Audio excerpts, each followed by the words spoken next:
Mr. Willie Gonzales. Oh, thank you for coming Good morning over. po, Your Honor. As of yesterday, alam ko, hindi ka raw darating dahil meron kang sakit. At you are advised to rest ng doktor mo. Opo. Pero pinilit. Buti naman dumating ka, huwag ka mag-alala. Opo. Maraming salamat. Hindi ka mamamatay dito. Maraming salamat Kahit po, ano Your sakit mo, Honor. hindi ka mamamatay dito. Bumulot ka pa nga ng baril. Kaya mo yan, huwag ka mag-alala. May doktor tayo dito ha. Pag ikaw ay magsabi ka, kung medyo tumaas na yung dugo mo or pakiramdam mo. Kung, Kwan, ready yung doktor ha, sabihin mo, mag-standby ng doktor dito. Ha? So huwag ka mag-alala. Maraming May doktor salamat dito. po, Your Honor. Akala ko hindi ka na magdating. Thank you. From here, let us begin with the presentation ng mga resource persons. Unahin natin muna yung the person himself, the biker himself, Alan Banjola. Please enlighten us what really transpired. Upo ka lang. Lahat from beginning to end up to this moment. Bakit bigla kang andito ngayon? Kasi ang alam ko, ayaw mo nang magpakita at andito ka ngayon. So, from the very beginning, ikwento mo. Para klaro, tanggalin mo lang muna yung kwan. Wala naman tayong COVID siguro dito. Tanggalin mo lang, tapos good para morning po, maklaro yung audio mo. Good Go ahead, morning. you have the floor. Sige po. Good morning po sa inyong lahat na nandito po ngayon, lalo na po sa inyo, mga Your Honor. Actually po, medyo kinakabahan ako kasi first time po mangyari sa akin na mapunta sa ganitong sitwasyon. Lalo pong Relax ka lang. Nung makita ko po yung anak ko dito na hindi ko alam na pupunta pala dito. So, ganun pa man po, sasagutin ko po kung ano man yung inyong tatanong sa akin sa abot po ng aking makakaya. Maraming salamat po. Yes, ikwento mo na lang. Hindi ko nangyari kita tanungin. From the start, paano nangyari lahat yan, ha? Sige po. Nangyari po kasi to ng August 8 po. Sa yung kaalaman, ha? Ito, yung totoo lang po talaga. Nangyari po ito ng Oo, August 8. kasi pag hindi ka magsabi ng totoo dito, alam mo na, wow, the consequences, Nangyari diba? po ito August Sabihin mo na 8. totoo. Thank you. Pauwi na po ako galing trabaho. Habang binabaybay ko po yung welcome rotonda, paangat po yon. Nasa loob po ako ng bike lane. Bigla po may pumasok na isang kotse. So ang ginawa ko po, dahil maliit na po yung linya, bumaba po muna ako. Pumasok sa bike lane. Opo, nandun na po siya sa bike lane eh. Okay. So bumaba po muna ako doon sa parking side ng South Asia College. Inunahan ko po siya. Kasi wala na pong space eh, para po ma-occupy ko yung bike lane. Dahil nga bisikleta lang po ako, naabutan pa rin po ako ng bike. So nang time po na yun, nagit-git na po ako sa gilid sa loob ng bike lane. So wala po akong choice kasi pag hindi ko po tinapik yung kotse niya, either matumba ako sa kotse niya, masagasaan po ako, o mabagsakan ko yung mga pasero na nag-aabang ng sasakyan.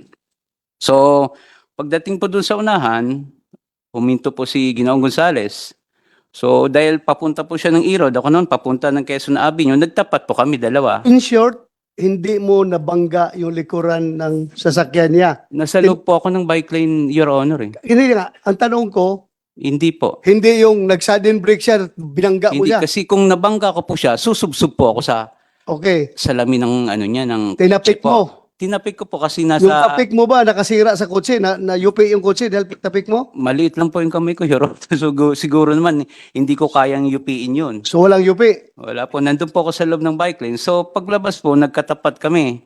So nakita ko nga medyo may edad na si Ginoong Gonzales. Medyo siguro dahil na rin po sa traffic, medyo pagod na rin, uminit na rin po siguro ang ulo niya. So ako naman po, hindi ko na po siya pinansin kasi parang tatay ko na rin po eh. Dumiretso na po ako. Dahil doon po sa kanto ng Welcome Rotonda, may mga lumiliko pong sasakyan na galing E. Rodriguez saka mga sumasakay po ng mga pasahero. Lumabas po muna ako konti ng bike lane kasi hindi po ako makakapasok eh. Tiyempo naman po, nang pabalik na ako ng bike lane, doon na po pumasok si Ginoong Gonzales. Doon na po niya, nangyari po yung kinat na po niya ako at nabangga ko na yung gilid ng kotse po niya. Before that, wala kayong sagutan? Yung una, yung Hindi ko na pagtapik mo? po sinagot pagbaba si, niya? hindi ko na po inal si Ginoong Gonzales kasi nga alam ko mainit na po ang ulo. Paano mo masabing mainit ang ulo? Anong Kasi pinagsasabi iba na niya? po yung itsura niya po eh. So, Alam mo yung may galit na po talaga sa mukha niya. Siguro dahil na rin po sa pagod, dahil sa edad na rin po. ikaw, hindi ka rin nagalit. Hindi po ako nagalit, sir. Hindi mo Kasi siya minura. nang nakita ko po siya nagalit, wala rin pong mangyayari pag kinausap ko siya. Dahil ang taong galit po, pag kinausap niyo, sigurado, walang patutunguhan yung usapan niyo po. Yeah, eh. wait, Mr. wait, Chairman, Senator JB. with your permission, tanong ko lang gaano kalakas yung iyong pagtapik sa kotse?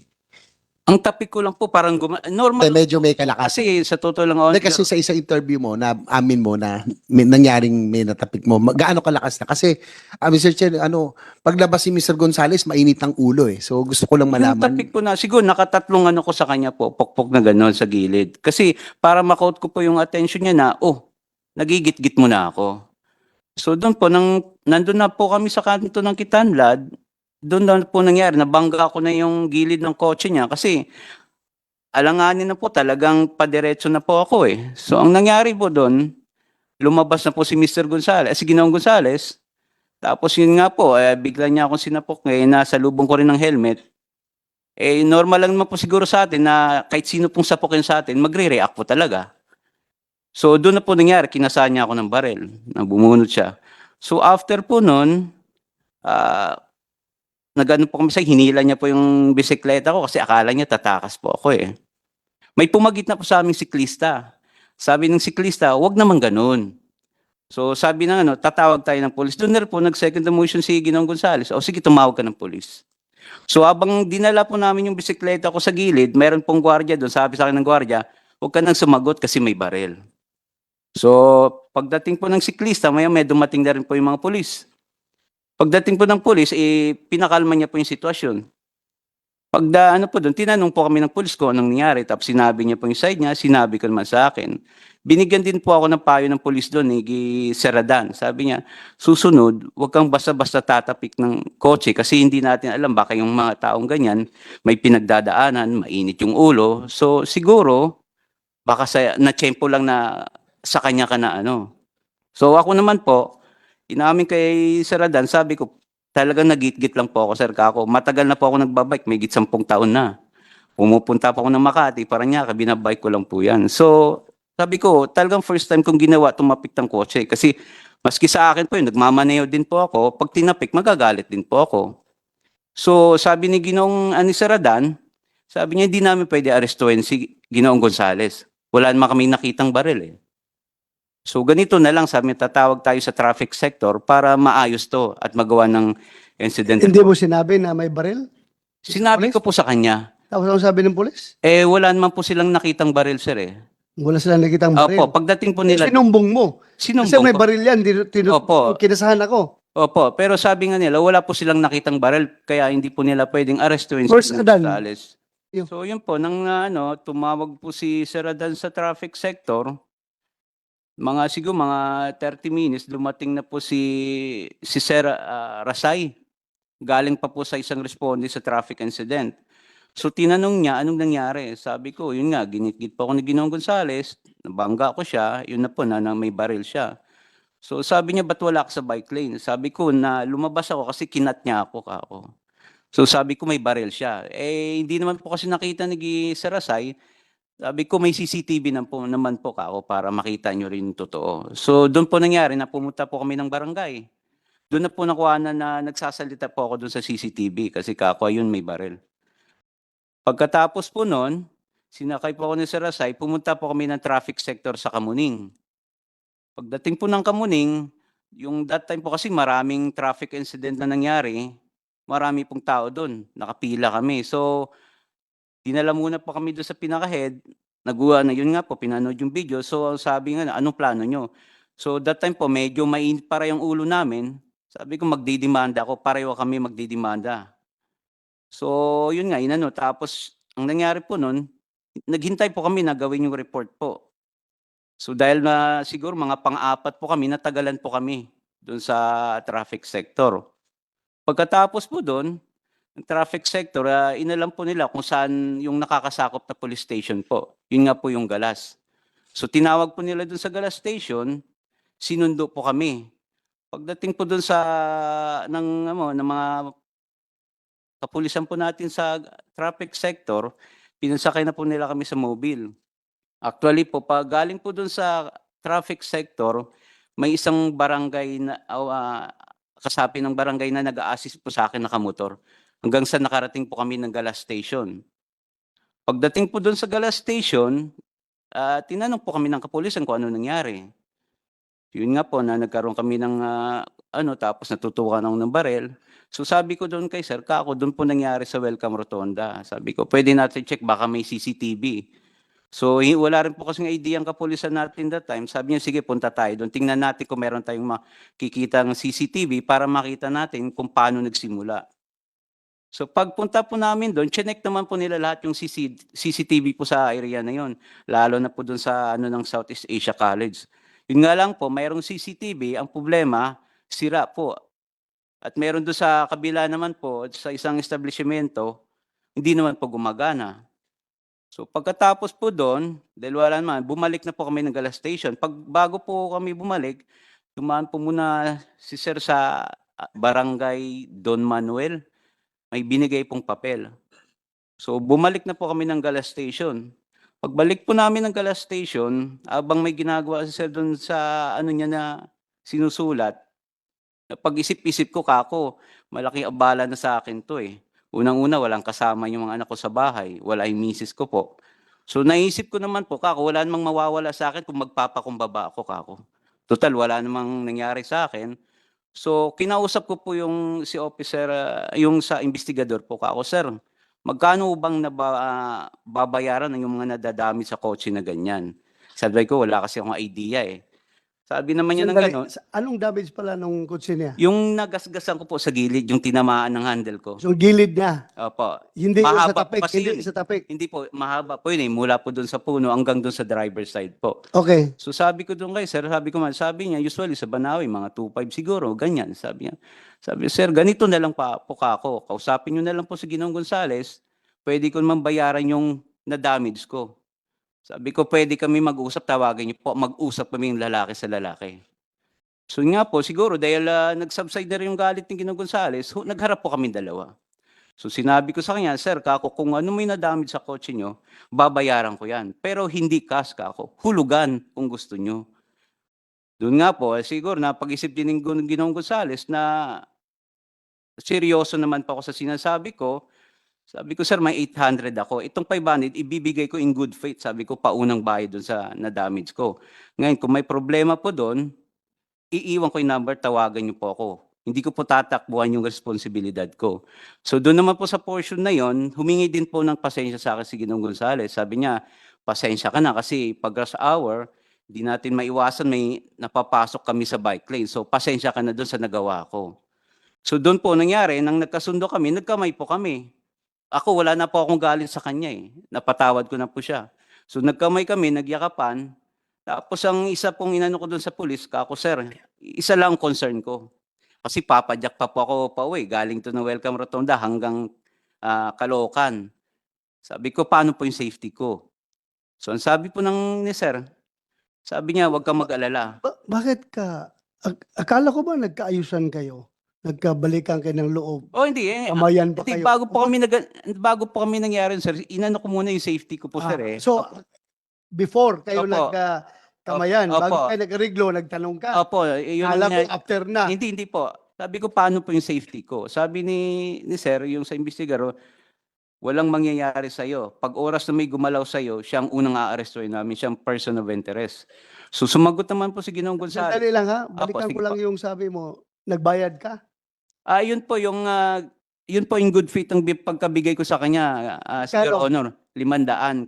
Kasi nung una, ayaw nga niya tanggapin. Sabi, ba't di na lang 800? Sabi ko, Sir, pangkain ko po yung 300 matitira kasi nagugutom na ako, nanginginig na ako sa gutom, Kako.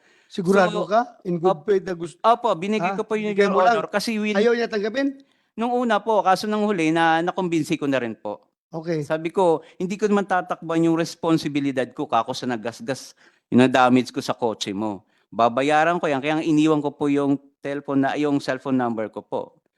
So nang nagbitaw naman po si Ginoong Gonzales na walang mangyayari sa akin, Doon na po na ano na nagkamay na po kami. Niyakap ko nga po siya kasi wala naman po, okay na po sa akin yun eh. Nagpakumbaba na po ako. So doon nga po sa portion na yon, pati yung anak niya, kinamayan ko kasi sabi ko walang samaan ng loob. Ayaw ko magtanim pa yun ng samaan ng loob kasi nagayos na kami. So after nun po, umalis na po sila, kinuha ko yung bike.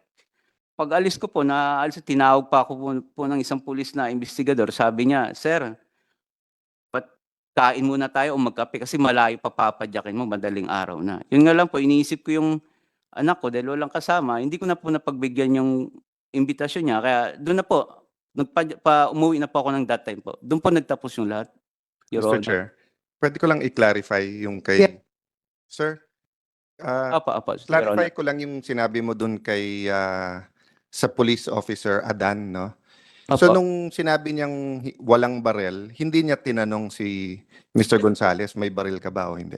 Tinanong niya po, yun lang po hindi ko po alam kung ano yun kasi malayo na po distansya namin dahil pareho nga po kaming mainit. Sa'yo, hindi niya tinanong kung meron witness o hindi. Yung witness po sa barrel. Actually po, maraming witness doon kung tatanungin. Ba't tinanong ba ng police? Tinanong po ako ng pulis, kako maraming tao doon, saka ako may CCTV naman kako. Tapos hindi niya tinanong yung mga witnesses. That time po kasi nagsialisan na po yung ano yung mga motorista, yung mga nakikiosyoso doon nagsialisan na po, kami na lang. Yeah. ang nandun po. Paki-describe. So kung ako yung police at sinabi ko nga, paano yung pre? Walang hindi ko nakita yung barel. So sinabi mo, anong sagot mo sa kanya? May mga witnesses may CCTV? Yun nga po ang sagot niya, wala po silang nakitang barel kay Ginoong Gonzales po. So hindi po nila pwedeng arestuin kasi nga wala nga po sila yung barel nga po. But prines mo ba yung issue na, hindi sir, meron, may mga witnesses nga. Kasi like, Sinabi ko naman po, kaso nga lang, wala po talaga silang nakita Yeah. that time. the reason, Mr. Chair, just for the record, no? Kasi ang mga nagmalasakit sa iyo, yung mga nag-social media, nakakapanood kasi ng TV yan eh. Opo. And usually, if you watch police shows, and of course, they emphasize the best in policemen, di ba? Opo. Talagang nag-iimbestiga.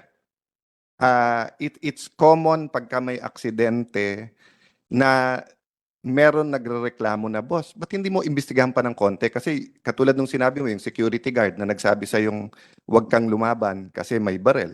So kung yun nakausap niya at may barel, di ba? Siguro po yung security guard ayaw din po siguro makialam dun sa issue na yung Anyway, pumasok na baka rin we sa can loob. pursue that later on, Mr. Chair. Just note lang na I'm not judging si Police Officer Adan as of now, no? Opo, opo. But yun nga yung pag napapanood ng tao sa TV na bakit sila pagka ganun? Talagang grabe mag-imbestiga bago bitawan. In your case kasi parang binitawan ka agad na, sige, wala kaming nakitang barel. So, di ba? If I'm not mistaken, Attorney Fortun, di ba? Crime has just been committed. Di ba? So, anyway, we can pursue that later pag ikaw na ang magsasalita. Thank you. Thank you, Your Honor. General Torre, si Adan ba is taga-traffic ng Kamuning? Radan, sir, I think is first responder from Galas Station 11. Galas Station. Sino taga-Galas dyan? Ikaw ang commander doon? Tawagan mo si Adan. Malapit na naman yung Galas. Sir, kaya, sir. Papuntahin dito. Kaya. Ha? At saka yung sino pa yung isa? Galas. Hindi ko po na... May sinabi ka pangalan kanina. Rasay. Rasay, tao mo rin? Sa traffic sector po siya. Traffic, nandiyan ka, Rasay? Okay, sige. Tawagan mo ngayon ha. Sabihin mo, humabol siya dito. Hintayin ko siya. Ha? Okay, thank you. Sige pa, meron ka pang sabihin? Wala na po, Your Honor. Yun na po lahat talaga. Doon na po nagtapos yung ano namin eh. Tapos na lahat. Opo. Ito, after lumabas, ilang weeks yun bago lumabas yung Mga 3 weeks. video? siguro. 3 weeks. Opo. Okay. After 3 weeks, ito na, nagkagulo na. Opo. Dahil nakita nagkasa ng baril. Opo. Tapos, pinalo up ka ng police kung mag-file ka ng kaso. Dahil nga, nagkakaroon ng public uproar. Actually Dahil po, doon may sa mga- pagkasa ng baril. Sorry po. Ron. Sinabi mo daw, ayaw mo hindi ka na interesado? Am I correct? May mga tumawag po sa akin. Actually, ang isang tumawag po sa akin si General Torre. Pero that time po kasi, nasa mall kami ng anak ko, naglalaro po sa time. So hindi ko po nasagot ang tawag niya. So, Brother, mga text, tawag, or what nag-text na po sa akin si General. pilit ka sa police. Oh, nag-text po sa akin si nag-text po sa akin si General Torre. Sige. Gusto niya sana ako kausapin tungkol dun sa video namin ni Ginoong Willie Gonzales. Kaso lang po, that time magulo pang isip ko po kasi ang dami pong tumatawag sa akin na hindi ko naman kilala eh. So nasagot ko po yung text ni General Torre, 8 o'clock na po ng gabi. So sabi ko sa kanya, sir, ayaw ko na mag-comment sa issue na yan. Kasi kako, iniisip ko naman yung safety ng pamilya ko. Tapos na po kami dyan eh. So yun po ang sagot ko kay General Torre po. Sa text niya po. At salamat naman pumunta ka dito dahil ang alam ko rin, ayaw mo daw pumunta. Hindi po. Isa pong ano sa akin yung maimbita po dito para may pa-icor yung side ko po. Salamat. Mr. Chairman, Salamat. isang Yeah. follow-up lang sa huli niyang sinabi. Sir, Apo. yung sinabi mong safety ng pamilya mo, is that just because of yung trauma nung na bunutan ka at nakasa ng baril, or meron bang incident after na may threat sa pamilya mo? Just for the committee to Wala get the po. perspective. Wala po, Your Honor. So more of the trauma nung nangyaring Actually po, Your During Honor, and no, actually po, Your Honor, nang mangyari po yun eh, nanahimik po muna ako eh, wala akong sinagot na ano eh. Maski nga kay Jeff Capara sa Channel 2, sinabi ko tapos na kami sa issue na yun eh. So, ang ginawa ko, nang usap ko si Katunying, sabi ko gusto ko makaharap si Ginoong Willie Gonzales. Kasi titingnan ko po kung mayroon pa po ba ako nararamdaman na trauma, takot o galit sa kanya. Pero nung magharap po kami, wala na po eh. Ano na po sa akin, na patawad ko na talaga siya dun sa ginawa niya sa akin po. Thank you, Your Honor.